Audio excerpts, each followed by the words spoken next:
Damn, son, where'd you find this?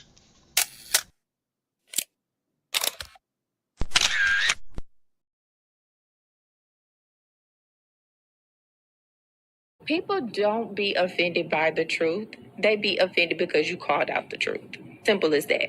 They don't want to hear any other narrative that makes them look bad. One thing I can't stand at this big grown age is somebody who act like cause and effect does not exist. Like, yes, your actions caused this outcome. Yes, what you did lit the match. Like, why are you surprised and playing victim? Guys, Chico, they never lied. That's how you know somebody doesn't respect you. They listen to reply, not to be understood. They cut you off. They minimize what actually matters to you. They laugh at your boundaries, and then they call you sensitive when you try to hold the line. They show up late. They cancel last minute. Forget the things you've told them because in their world, your time, your energy, even your voice aren't a priority. They're just an option. You see, there are two kinds of people. Those who adjust when they realize they've actually hurt you, and those who expect you to adjust so they don't have to change. You don't need to be disrespected loudly to be disrespected deeply. Sometimes you'll see it. It's just in their tone, in their patterns, in the silence after you're known. Respect isn't what they say when they're watching. It's how they act when they think you'll tolerate it. Mantra, slave song, slave ship, rip skin, made me rip bones, but no matter. Mantra, slave song, slave ship, rip skin, made me rip bones, but no matter how close I hide, my ancestors speak, they tell me the tide isn't front on us like we're weak. I haven't been getting sleep, longing to sing until I surpass peak, until they think we are equal, please, all I want is peace. My ancestors beat drums until their bones would bleed, begging the generations remember our story.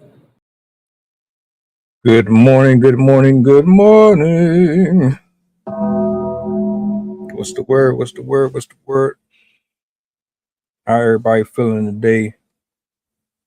I hope you warm. I hope you being safe on the road. Glory, praise, and honor to the Most High. I want to say thank you to everybody that is in the building this morning.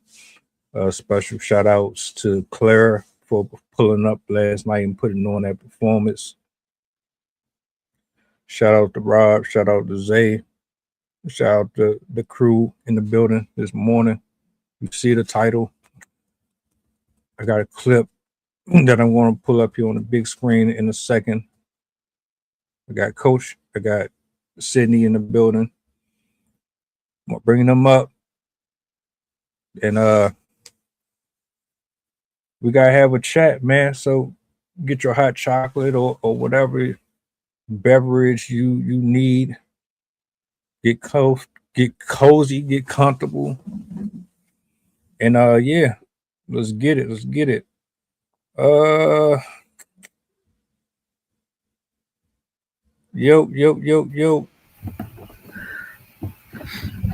Hello. Grand Risings. How's everybody today?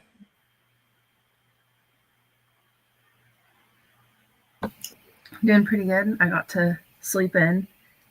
Also, just an update, that one post that I told you about, it's now 470 people have been engaging with it. So I'm not used to this.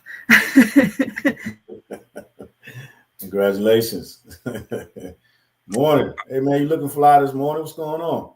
Nah, man, you've been pulling out the hats and the suits and stuff, man. I felt like I needed to go ahead and try to throw on some stuff here and there, man. Hey, man. Motivation. Right. Nah, I'm good though, man. I hope all is well with y'all. I'm gonna bring this up on the big screen. I'm gonna let it play out.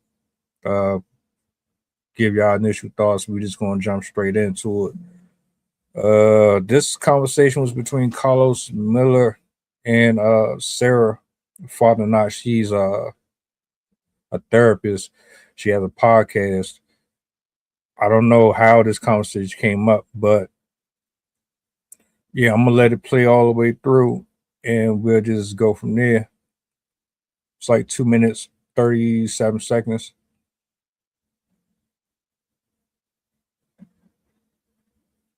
I don't even really know if it's dating. I haven't seen a lot of people out here successfully dating. Seen a No? lot of people out here trying to Successfully. buy their spot on the team. Wait, what's that mean, Carlos? They trying to buy their spot. It's a lot of tricking, a lot of gift giving, a lot of look at what I could do for you if you make me an option. Do you think that men that have money are ever truly loved for them? Yeah, just probably not by the people they want to be loved by. Oh. Yeah, because once you get to a certain level, it's not just about what you like. Sometimes you got to find a person that you like that kind of fits the aesthetic of what you're presenting. That makes sense. Yeah.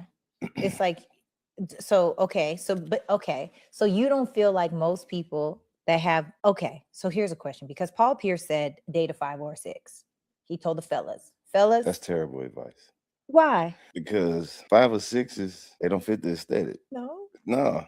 Plus, it's just like, why would you sell yourself short? If you got to put the same effort in to get a 5 or a 6 to get a 10, why not just get a 10? But do they require the same effort? Absolutely. Do you feel like someone that's a 10 or a 5 or 6 have the same level of self-esteem? Yes. The 5 or the 6 probably has more self-esteem than the 10. Really? Absolutely. Why you say that? Because she's aspiring to be a 10. And in her mind, she's already a 10. And you have to play along with the 5 or 6 thinks Yes. she's a 10? Yeah. You think 5 or there's no 10 that's literally walking around here like I'm a 10. The 10 is probably gonna tell you I'm on 5 or 6. He laughing because he know that I'm not. That's facts. So you might as well put the same effort in and get a 10. But you don't feel like it comes with much more of like an entitled mindset? No, the 10s are not. See, that's the misconception about the 10s. Tell me more. The 10s be cool as hell. Yeah. Like they trying to do everything to get out of the 10 box. They want to show you that they regular girls. They want to do regular things. Stuff. But the 5 or the 6 regular will never be good enough. Really? Especially if you have the means to do all of those things that she wants. So you think that most men are tricking to get on a 5 or 6's roster, or you think they tricking to get on a 10's roster? The thing about it now is you don't know who the real 10s are. What does that mean? You can take a 5 or a 6 and give her the right budget and the right hairstylist, the right makeup. Yes, you can. No. Yes, you can. No. You don't know she a 5 or a 6 until Carlos, you can't change structure. All right. I'm not just telling you my opinion. Look at how he's laughing. He knows. Yeah. All right.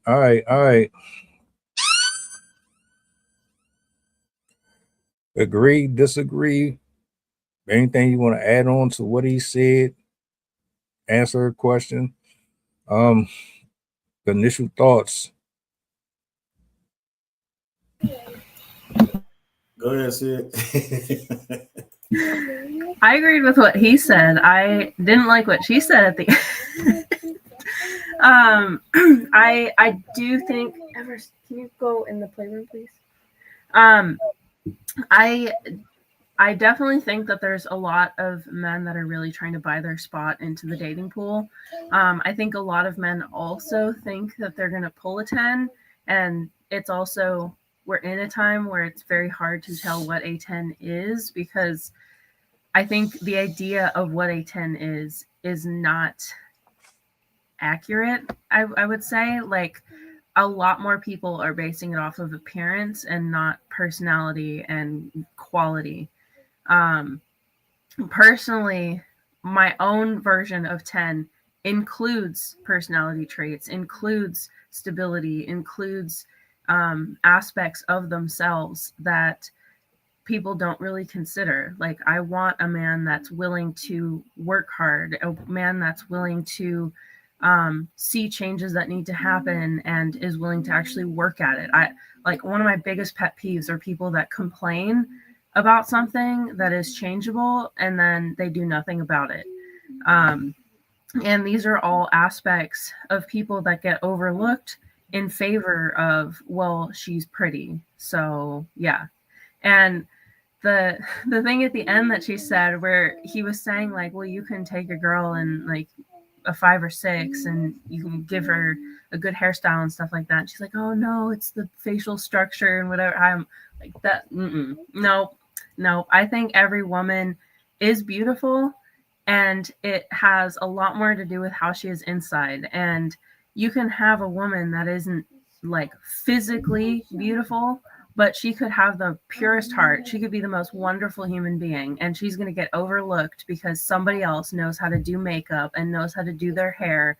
And I mean, truthfully, with makeup and hair, you can take somebody that's like a 1 and make them look like a 10. But again, that doesn't mean anything. It just means that they know how to have theatrical effects that work for them. And I think also, not to go off on a tangent, but I think our expectations for beauty have also been drastically skewed over the years, and the definition of beauty is incredibly narrow now.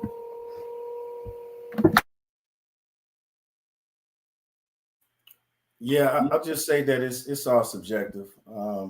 It's really open to interpretation. Whatever it is that you're attracted to, it that you like, and I'll say it's on both ends of the spectrum nowadays. People are definitely offering, maybe bartering gifts for attributes that they may not possess. So I definitely understand what he's saying, that what they're lobbying for their spots, but it's all subjective, man. It just depends on what you're looking for in a person. So to each his own. And I definitely think that you can if you have somebody that's open-minded, and if you like the way they are, and then maybe say hairstyle or shaving or whatever the case may be, maybe something that you like, recommending that they do that to kind of polish up a little bit. I don't see anything wrong with that, but yeah, definitely it's subjective. Definitely subjective. For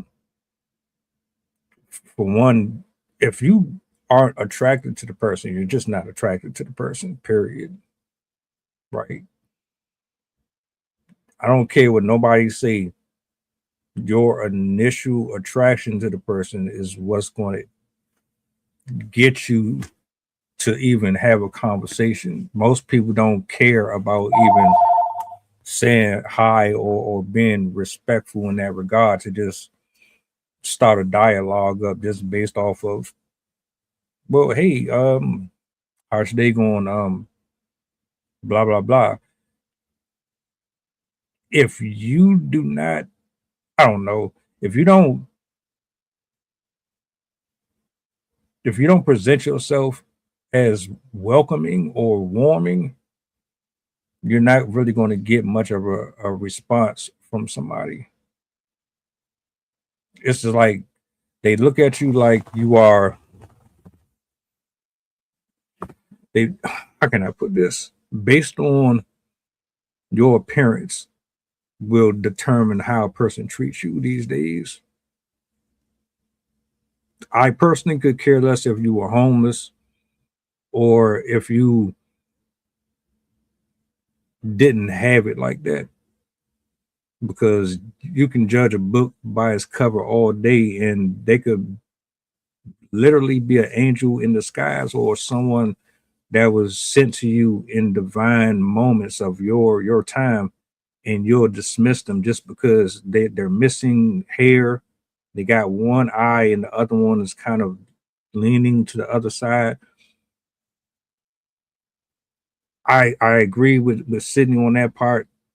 There are other things that you should be looking for in a person in terms of attraction, but we can't sit here and pretend like if you look like a cone head or something like that, that you're going to get the same results as somebody who looks like Holly Berry back in 1997.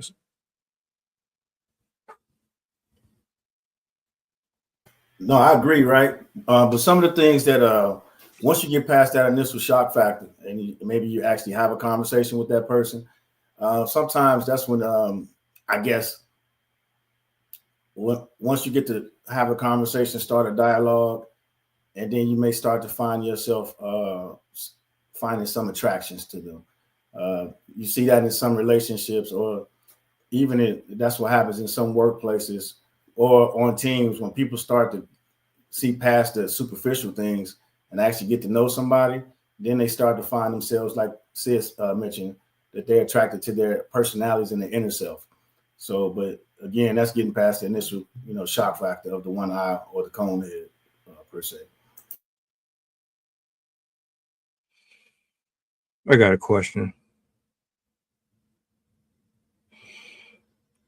With everything that he said, is dating even worth it in 2025? I mean, you telling me even if in your eyes I'm not a 8 or 9, but I carry myself like I'm an 8 or 9, I'm still going to get disqualified because I don't meet all of these extra requirements. I don't make $200,000 a year. I don't drive a Bentley. I don't have this. I don't have that social circle. The minute I present to you my boundaries, I find interest in you. But you look at me like I'm beneath you because on the look scale, I don't meet your model. So because I don't meet your model, I don't have the right to tell you I am not tolerating this. I'm not dealing with this. The minute I put any type of disclaimers here, it's going to be an issue. And on top of that, I have to buy everything. I have to pay for everything. There's no substance here if I don't spend $200-300 on a dinner or a breakfast date. But you can be a 5 or a 6 or whatever you want to label it. You don't have to have the same requirements of you. All you got to do is present yourself well and be a female, and period. That's it. You don't have to step up your game. You don't have to be pleasant. You don't have to do this, and do that. What does it look like to you right now? I'd argue that, for one, I think dating is still worth it, but you have to be very conscientious about it. You have to, A, know who you are, and know who you are basically in a vacuum without all the other external influences. You have to be comfortable with being who you are underneath, without trying to be like copying everyone else. Because once you date as someone you're not, you're more likely to attract somebody that doesn't match your lifestyle, that doesn't match who you are, that won't actually love you for who you are, because you're basically putting on a show, and then eventually that facade is going to fall away and they're going to be like, oh, this isn't the person that I wanted. So you have to be okay being yourself, your real self. And you also have to be very conscientious, careful about where you're dating. Personally, I think it's best to date in the areas that match who you are as a person. Online dating, sure, it's convenient, but I think if you really want to find somebody that matches who you are, you kind of have to frequent the areas that match who you are. Like, if you are a nature person, go hiking, go get into like hiking groups and like outdoor type outings with other people. Try to meet people that do the same things that you do. If you're more of like a library girl, like go to book clubs and stuff like that. Like, try to do the things that match who you are, that you love to do, because then you're more likely to find somebody who also loves the same things that you do. But I also caution the idea that the man has to do everything from the other side. I know there is that expectation that the man has to always pay for the dates. The man has to take charge. He has to like get the flowers and do all the extra work. But I think there's something attractive about a woman who's also willing to reciprocate and do the same thing.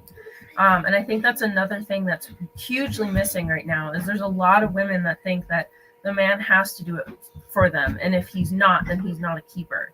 And like my husband and I, he even had a conversation with his coworker about this recently, because she was telling him, like, you have to take your wife out more often. Like, why don't you take her to restaurants? Like, why don't you go on dates and like go to movies and all this stuff? And he's like, that's not what we do. Like, that's not who we are. And we're not, like, personally, I don't really care for restaurants, because I'm like, I'd rather have order in and sit at my own home and have our own conversations without all these other people around us. I don't want to have to dress up just to go eat for an hour and then come back. I'm like, no.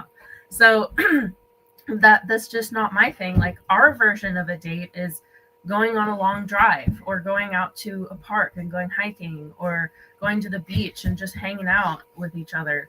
And everyone has their own expectations of what a date should be to them. But I think so many women are kind of looped into this. The date has to be, you go out to this fancy restaurant, and then he takes you to some, like, I don't know, like a club or something. I don't know what they like to do, but it's like, it has to be this rich, fancy night where you're all dressed up, and it has to be like he's showering you with gifts and all this stuff. And I think that expectation harms both men and women, because number one, men are now expected to like raise the bar every time. So every date has to be better than the next one.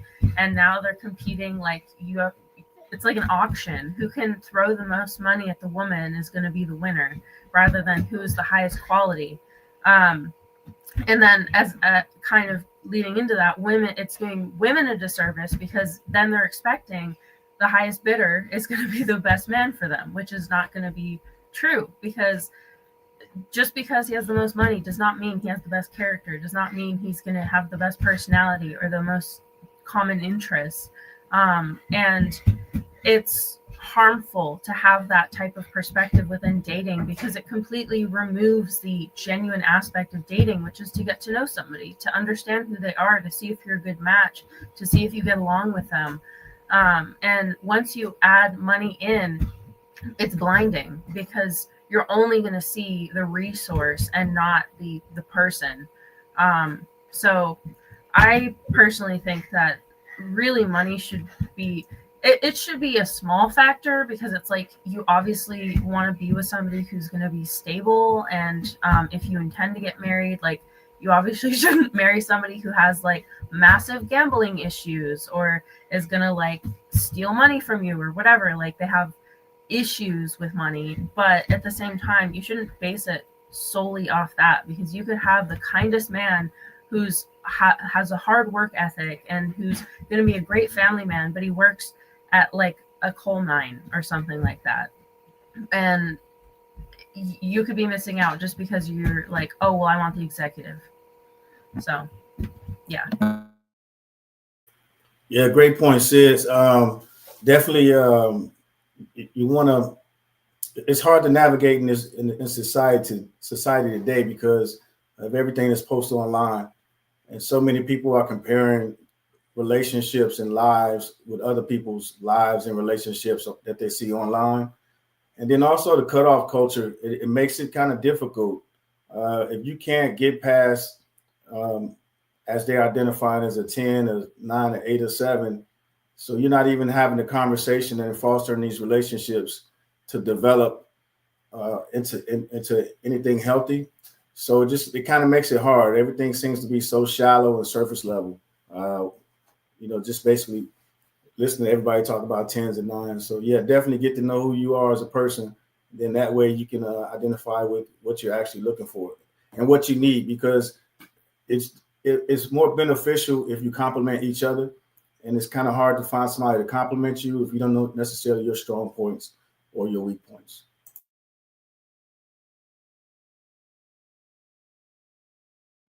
Mute. There was a comment on the video where someone said that a guy will marry a 5 or a 6 only to continue to pursue a 10 or a 9. Do you agree with that? See, I think it depends on the man. Like it.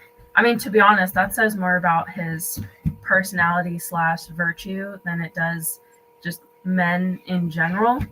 Um, there are a lot of men that will do that. They'll get in the relationship knowing, or at least expecting, or I don't know what goes through their mind, but I know there's a lot of men that get in relationships knowing that they're not going to stay monogamous, knowing that they're just going to keep trying to level up, looking for the next one, and basically being greedy, trying to get whoever they can. But I do think there are a lot of decent men out there that are going to be comfortable with who they end up with, even if they see other women that they're like, oh, I acknowledge that she's beautiful. I don't think that all men are like that.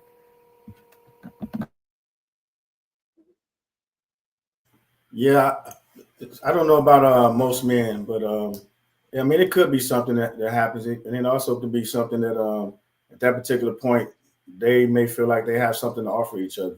But once they engage in that relationship, if he or she or them have good intentions, you would hope that they would try to start to build something.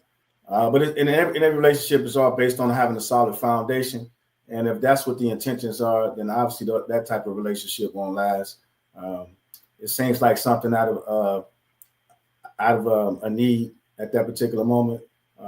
Maybe they gravitate towards something that they can use from that individual, or that can be beneficial from that individual at that particular point in time. And that's not saying that the intention to be with that person is not there. It seems the way they're saying it is opportunistic, but you would hope that isn't the case. But it's not necessarily something wrong with getting with somebody and then realizing that relationship is not for you. So, I mean, it kind of is twofold. So whether that happens or doesn't happen, I don't know the mindset. I can't speak to the mindset. But if it does happen, I would just say it's better to separate and get out of that relationship. If you identify that relationship is not indeed for you, or there's no more progress that can be made out of that relationship.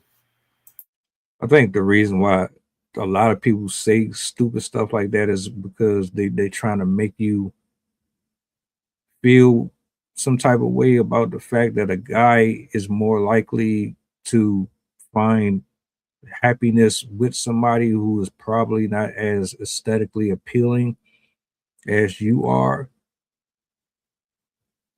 So you're trying to gaslight people into essentially chasing after you because you feel like you look better than that person, and you feel entitled to what she's getting versus what you're getting. But you don't understand that the reason why most men gravitate towards this is because there are some things there that are more important than what you are putting a lot of stock in.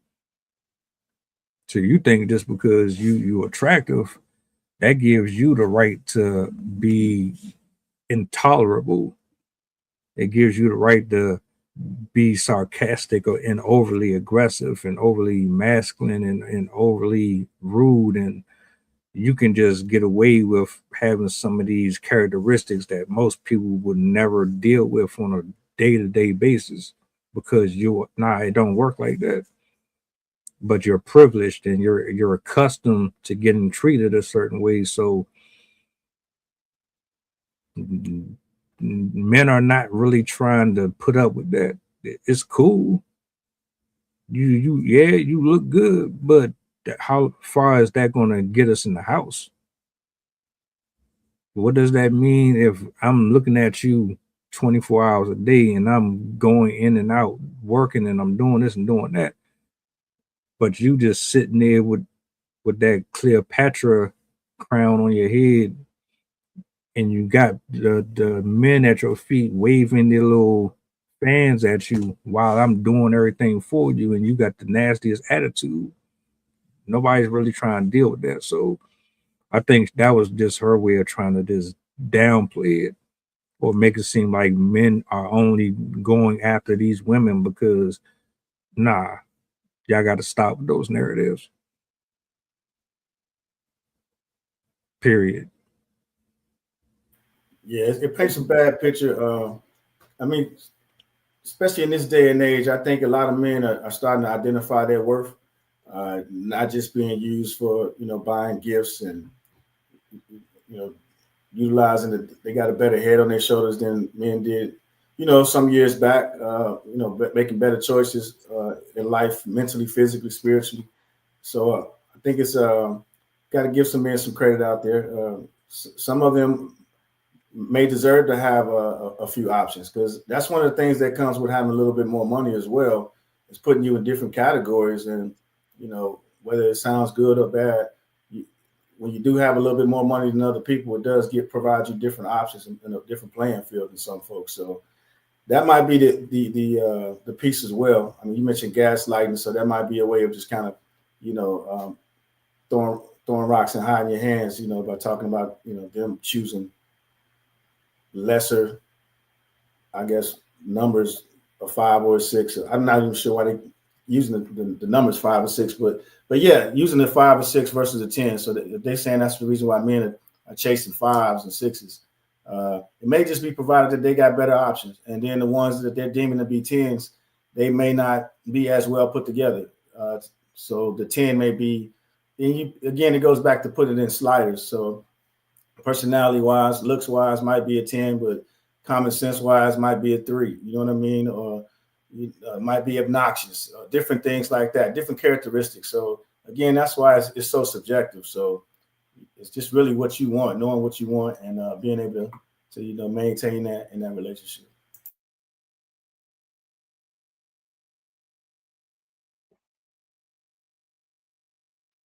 I'm not about to make all this money, build this career, and go through all these loopholes just so that when I decide to say I do to somebody, all they care about is the roof over their head. And you don't even see me as a human being. That's crazy. Why would I sign up for that? And another thing is, why do these women, not all of them, but why do a large amount of these women act as if men are just robots? Like we don't feel or we don't bleed, like we're just machines and nothing bothers us, nothing affects our psyches or nothing like that. We're just get up, go to work, and bring the money back. Like there's nothing else to us. I don't understand it, but it's like, all right, I don't believe that you can't find somebody. I think it's more difficult to find someone now for all the reasons we kind of just touched on. When you go looking for the wrong stuff, that's exactly what you're going to get. Let me ask a question, Sid. Is this market more focused on men's needs or women's needs? Women's needs, 100%. We're coming into a time period where men are being silenced. I've been seeing a lot of research come out about this. Psychologists have been talking about this, how men are basically being pushed aside. Their mental health is being pushed aside for the purpose of women's gratification. And it's getting to the point where I've been hearing men are completely stepping out of the dating pool because they're like, it has nothing to offer me. I'm basically going to be spending all my money trying to hook on to this person who is just going to take advantage of me or leave me for another man or whatever. Like, it's not worth all of this effort. And the expectations that women carry as well are extremely hard to meet. A lot of women are being trained by their mothers, their parents to, like, you have to have a man that does A, B, C, D, E, F, G, and if he doesn't, then he's no good for you. And you can't do it all. A person is not physically capable to be everything for somebody. And also, that speaks a lot to your internal sense, your mental health. If you're expecting somebody to do it all for you, to allow you to be voluntarily helpless. Number one, that's not going to be good for the person that it's all being put on, because I've been hearing a lot of women getting into the relationship saying, well, you're going to be the one that works. You're going to be the one that cleans the house. You're going to be the one taking care of the kids when we have kids. You're going to be the ones doing all of these things. And I'm just going to be here looking pretty because that's what my job is for you.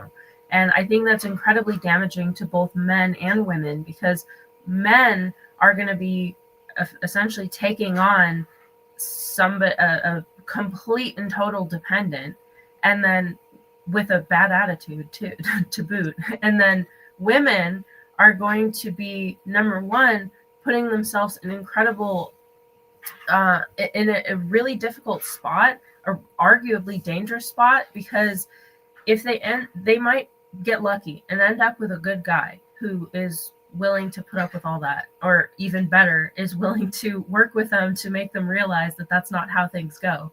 But a lot of women are going to end up with abusive men who are going to take advantage of the fact that she's completely helpless. She doesn't have a job history. She doesn't know how to do anything for herself. And women like that are incredibly easy to manipulate because they don't have that type of life experience. They don't have the willingness to stand up for themselves, they don't have the ability to raise themselves, to work on themselves, to do all of the things that are necessary. And it's in the middle ground too. If maybe he's not abusive, maybe he's just not a good fit, but then they get a divorce and they're completely helpless. They don't know how to exist on their own. And so then they'll struggle to get a job, struggle to get a home, struggle to get back on their feet, and they're just going to date around again just to find somebody else to pick them back up. And that's not a very healthy cycle to be in, to be voluntarily codependent. And it also greatly limits your opportunities in life. I think another aspect too is the one of the things that is kind of the fallacy, or I guess people forget about, is it doesn't just stop with dating. If women are expecting you to pay for all these dates, take you on fancy things, buy you fancy clothes, jewelry, wine, everything, that's not going to stop once you're married. They're going to want an expensive wedding, an expensive honeymoon. They're going to want all the fanciest things to adorn their house. They're going to want all the fancy things when their baby eventually comes. They're going to want the expensive babysitter. They're going to want the expensive everything. And so these men are setting themselves up to fail because they're going to need infinitely more money as this relationship goes on, if they maintain this whole, like, yeah, I'm going to support you and give you anything that you want.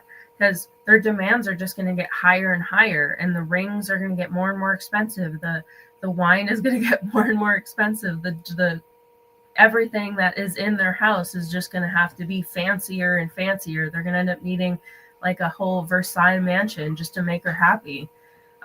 So I think it does both of them a disservice, because it disenfranchises the women. It makes them think that they can be helpless and get stuff out of it, which is putting them at risk if things fall apart on them.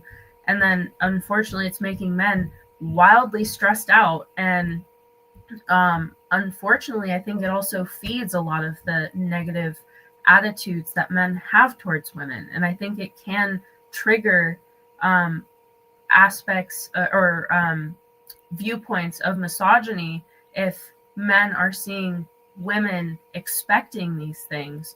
Then they're going to see the negative stereotypes about women, and it's going to be validated. And so they're going to be like, oh yeah, I guess all women are like that.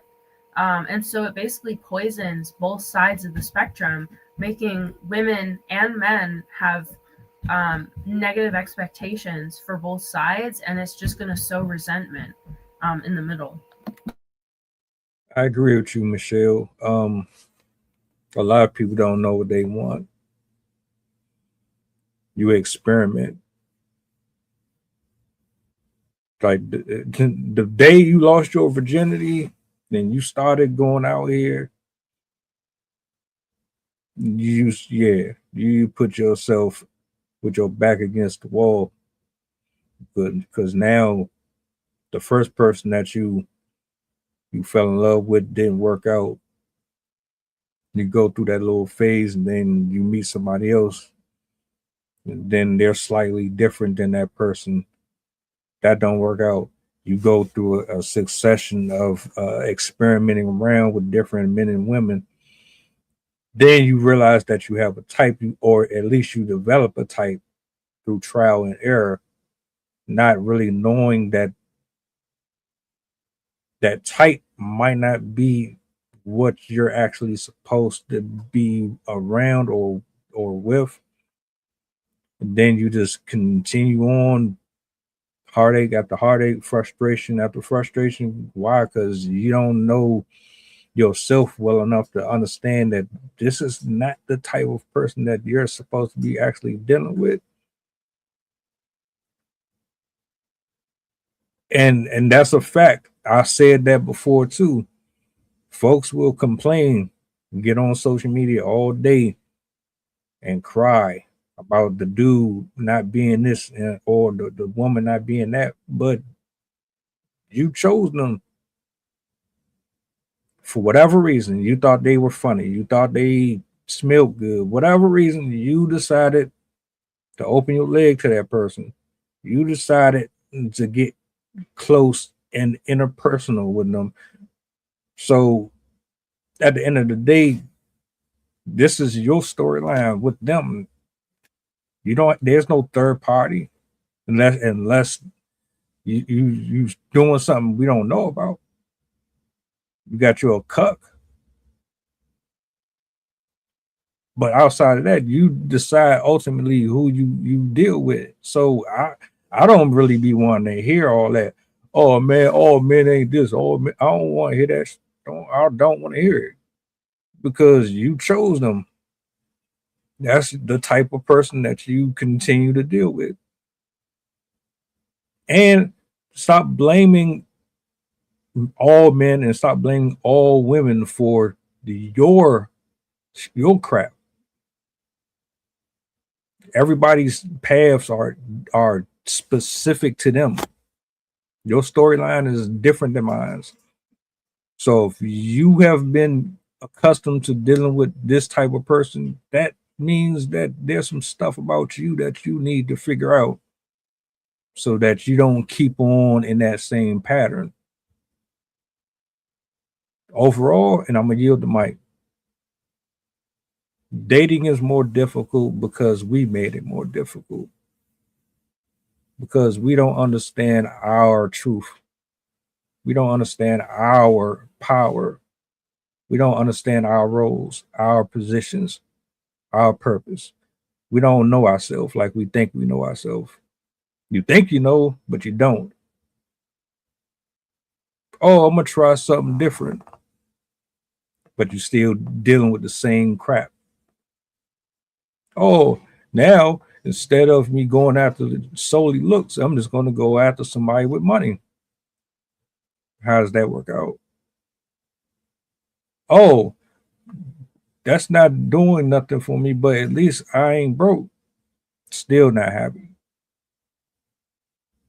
So the mindset got to change completely. I yield the mic.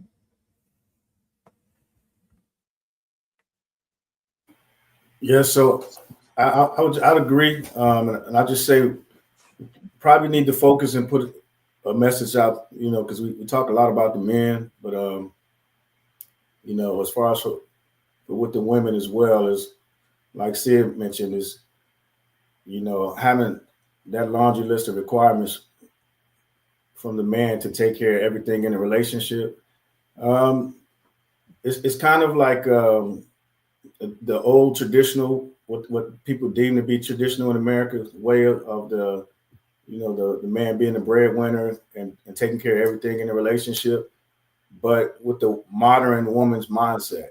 So everything has evolved except the roles and responsibilities of the man in a relationship.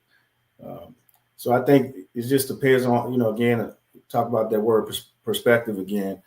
Going in open-minded and just having a conversation as far as what your expectation management is from your partner.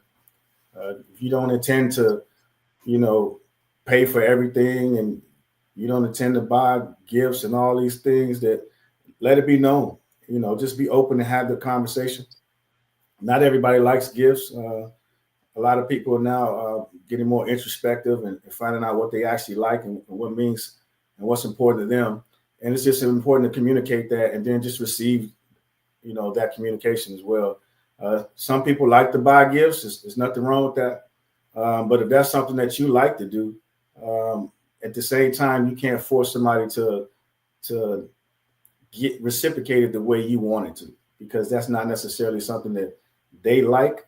You may be the way you show your acts of love by, acts of giving, and just making sure it's understood, I think is the key there. It all goes down back to communication. And, like Sid mentioned earlier, if you like going on hikes together, or if you like going on trails, or if you just like to do some things with some friends that you have, because sometimes we put so much responsibility on that other person. That's why you have social groups and social networks for you to go out and do some of those things as well. Sometimes we put too much pressure on the relationship. You can't be all in everything for somebody. Although in the movies and society that's what they like to have you believe and think. But you got to be realistic. It's only 24 hours in a day. If somebody's working, and if somebody's, going to school, and if you have kids, hobbies, or whatever the case may be, you have to factor that stuff in as well. And then each individual needs to make sure that they're factoring time for their mental health. You got to take care of yourself mentally, physically as well, spiritually as well. And you need time to do that. And it can't be consumed with worrying about somebody every, facet of the day, making sure that you're buying something, you're purchasing something, you're doing all these different things. So again, just making sure you're communicating, even if you aren't reciprocating the gifts, or we keep saying gifts, but whatever it is that you're not receiving, you just got to make sure you're communicating that as well. So, don't just complain about the things that you aren't getting. Men and both women like positive feedback as well. So don't hesitate to tell somebody what they're doing well in a relationship also. We tend to highlight the negative things and always tell people what they're doing wrong. So take some time out to tell people, hey, I appreciate you for doing this. I appreciate you today for doing those type of things. So, just like we, say the positive affirmations, you want to make sure you give people positive feedback because that fosters a good relationship as well. One thing that you mentioned too that I wanted to touch on is a lot of this mentality does come from like a historical perspective of like, oh, well, in previous eras, like women just got to sit and be taken care of and whatnot. But that people forget that that's coming from a very small sliver of history, in a small sliver of people in history.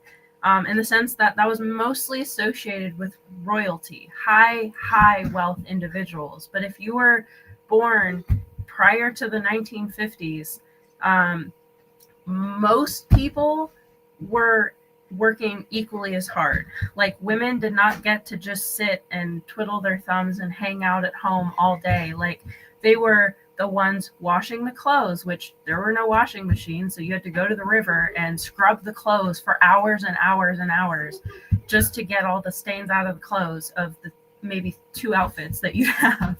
And they were the ones that had to kill the chickens and pluck the chickens and cook the chickens and get the eggs and all, like plant all the food that they were ever going to eat. And if you didn't want to do that, then guess what? You starved. They're the ones that had to milk the cows. They were the ones that had to walk 2 miles into town just to get the few ingredients they needed to make bread by hand. So women did not have it any easier in the past unless you were extraordinarily wealthy. And even in those positions, it was not a good time. Like most royal women were not like absorbently happy because they got to have whatever they wanted. Most of them were mistreated. They didn't actually get to see their husband most of the time because the husband was out doing whatever he was doing. And they were mostly interacting with their servants. So these women have idealized a part of history that doesn't exactly even exist. And it's only now because we have consumerism at our fingertips that we're able to make it seem like this is an achievable dream, which to me it seems like a nightmare. I would absolutely hate to be subservient to my partner. That would be absolutely miserable.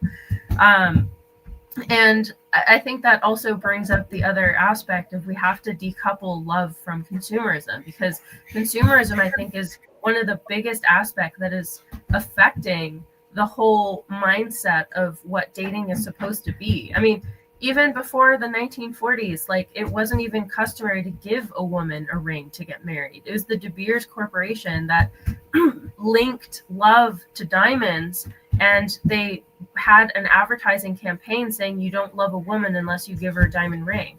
And ever since then, it's been far, far more, I wouldn't even say common. It's just been like pushed by men that, well, you have to give her a ring to prove that you love her. And that's just another example of how consumerism is skewing our expectations of what love is supposed to look like. And we're just, I mean, it's no surprise that in this hyper-consumeristic era that we're seeing a hyper-consumeristic dating atmosphere as well. So I think they're very, very closely linked. And as I said earlier, it's a huge distraction from what dating is supposed to be, because you're supposed to be focused on understanding each other, understanding if it's a good match. Like, I know a lot of people love to hate on, like, oh, arranged marriages and stuff like that, which, of course, there are situations where it ends up being extremely bad. But in the past, they were made off of multiple different considerations. They would try and pick somebody that was, I mean, obviously, it didn't always work out, but the families were trying to pick somebody that matched well with who you were, and they also had like financial considerations and stuff like that. Not advocating for that now, because it definitely has its definite downsides. But it's not all people make it seem to be, and there used to be way more considerations with partnership than there is now. Most people now just base it off of, can he buy me things, and is he attractive, and is he more attractive than all my friends' partners? And that is making people make really poor decisions because they're not considering all the other aspects. Like the one of the things that I always come to is like, the attractiveness is going to go away. The qualities inside the person are not going to go away. So while both of you are getting all wrinkled and your bones are going to start hurting, you're not going to really care much of how they look. You're going to care, can you sit with them in a room and hang out with them and be with them when you only have each other? Like when the kids are gone, when you have nothing to do because you're both retired, can you stand to be in a room with them? Can you have conversations with each other? Can you find things to do with each other? But we don't think about that stuff anymore. We just think about like, well, what fancy restaurant is he going to take me to next? And can he continue to take me to fancy restaurants in the near future? So yeah, we definitely have to uncouple purchasing power from love, because those two do not go together, and it's just leading people to make poor decisions out of greed, essentially.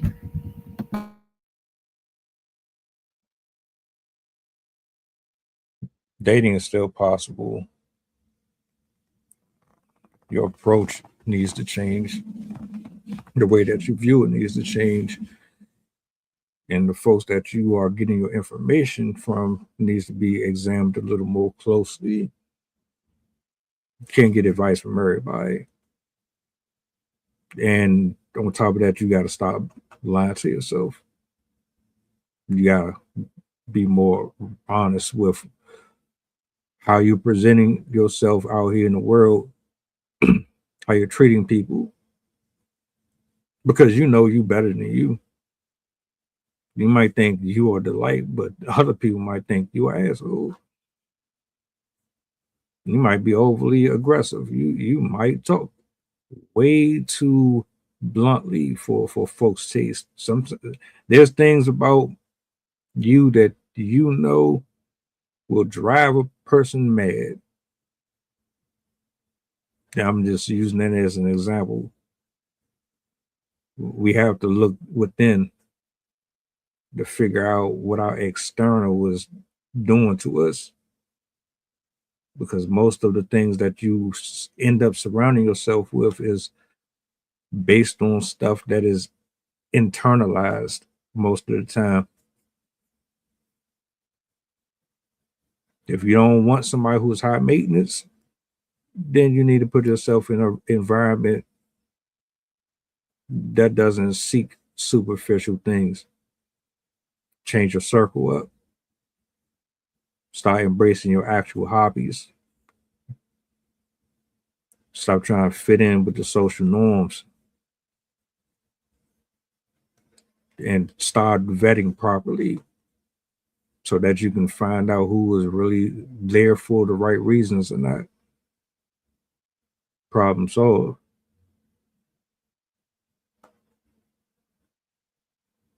One thing I do want to address before we close out, something that he has said, I actually agree with. But I think it goes on both accounts. Matter of fact, all right, let me ask this.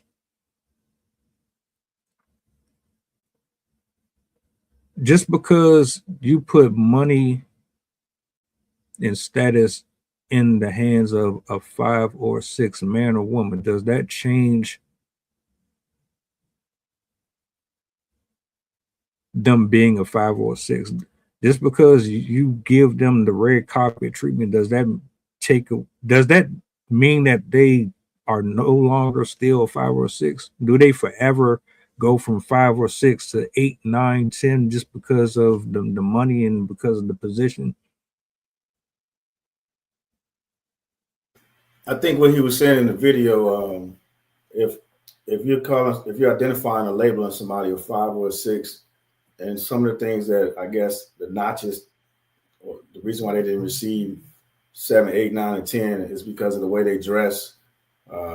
Maybe the hair is outdated, the nails are outdated. Like you guys alluded to earlier, not necessarily good at putting on the makeup and things like that. With the money, you can provide services to get those things taken care of. Consistent services, going to the hairdresser, if that's what the person wants to do.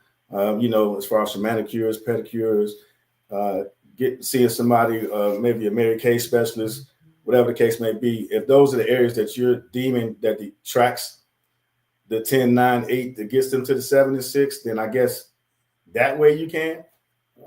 But again, that has to be what both parties indeed want, especially the recipient, so that way that they can intend act like an 8, 9, or a 10. So the appearances may be that way, but doesn't necessarily mean the personality may change unless you send them to like charm school or something along those lines. And that could be another way to, kind of progress them along, teach them some etiquette, some discipline. Again, just whatever areas they're lacking in that you deem them to be a 5 or a 6. So that's potentially possible, but I don't know how long that'll be. I don't know the outcome of it. You may get them to that level, but I don't know if they'll be able to maintain it.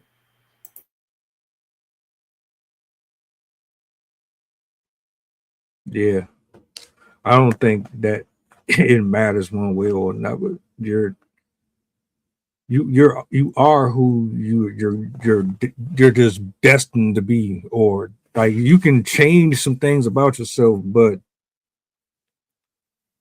it's up to you to maintain that. And you have to be in a place in your life where you're willing to let go of the old version of yourself. There's growing And then there's just cosplaying. So you have to find somebody you can grow with, grow together, and kind of grow almost in the same direction. Because otherwise, you're going to grow apart, and that's how marriages, relationships fall apart. them people don't. You think they 5 and 6s. You think they're 5 6s. The next person might not think that. To each his own. You know. Well, I want to say thank you to everybody who pulled up. Michelle, Sid, Coach. This was a good one. I'm about to chop this up.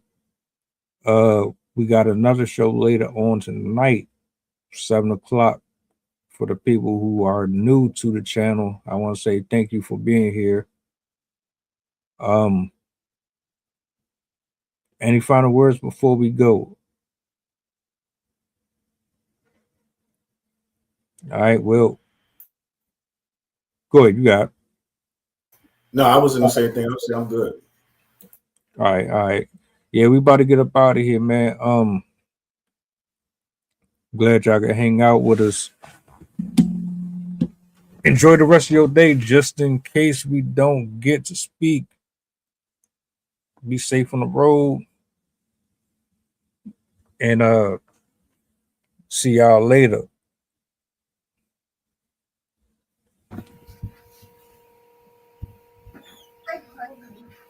Oh, What was she saying about females in the old times, about washing clothes? I didn't fully understand. I was referencing, it was in the broad scheme. I was talking about how much work that women used to have to do. Back in the old days, like prior to a lot of these nice inventions that we have, women had to wash all of the clothes by hand. And so they'd have to basically take all of the clothes that needed to be washed, the sheets, whatever they had, and bring it to a river, because you needed running water to do that. And then you had to, that's what a washing board is. You had to do like, it could take hours to do. One of the historians that I'd watched, she did a representation of what it would take, and it would probably take 4 to 5 hours just to do like 2 or 3 dresses, as well as whatever clothes that he had. And it's incredibly backbreaking because you have to be bent over to do this, and then you have to wring out the clothes, and there's a lot of risks involved with doing all of that too. Like a lot of women lost their hands because it went through the wringer and like ripped their hands off. A lot of women also would fall into the rivers and drown, especially because the clothes that they had were so heavy. As soon as they hit the water, they basically like sink to the bottom. And generally working class families, both of them were doing a lot of work because the husbands often were working in the field, so they had to do all the plowing. They often had to do like a lot of hunting, going out, finding the animals, towing them, bringing them back. They often had to go longer distances to get supplies that they needed. Women would go into town usually for like baking supplies and stuff like that, where he would be getting stuff like wood and tools and stuff like that needed to maintain stuff around. So women and men were often working sunrise to sunset, both of which were backbreaking work, both of which were dangerous work. So typically they had equal amounts of work, different types of work, but it was equally tiring, equally dangerous. And I wouldn't say either worked more than the other. I think that unless you were in a more higher wealth family and you could afford servants to do things for you, if you were just a family working for yourselves, you'd both have to do equal work. I highly suggest looking into the history of this. There's a lot of great videos that demonstrate the type of stuff that they would have to do. And it's before machinery, the amount of work people had to do was incredible. I myself had no idea how much work it would have taken to live back in that time period. But both men and women did have to do quite a lot. And again, it was sunrise to sunset just to survive, because obviously you didn't have air conditioners, you didn't have heaters, you didn't have washers, dryers, ovens. You had to do everything for yourself. And the schedule of both of these genders was intense, just to survive. And most people were living for survival and didn't have the opportunity to have wealth enough for servants to do the work for them. I hope that answered the question. Well said. Well said. Look, we're gonna be back later if you want to pick up from where we left off here this morning. I do want to say thank you for your questions in the comment section. We always try to engage with the comment section as long as there ain't no ignorant stuff. So appreciate the feedback. We will be back later on. If you want to join the conversation again, 7 o'clock, hit the bell notification so you know when we going live. Yeah, we out.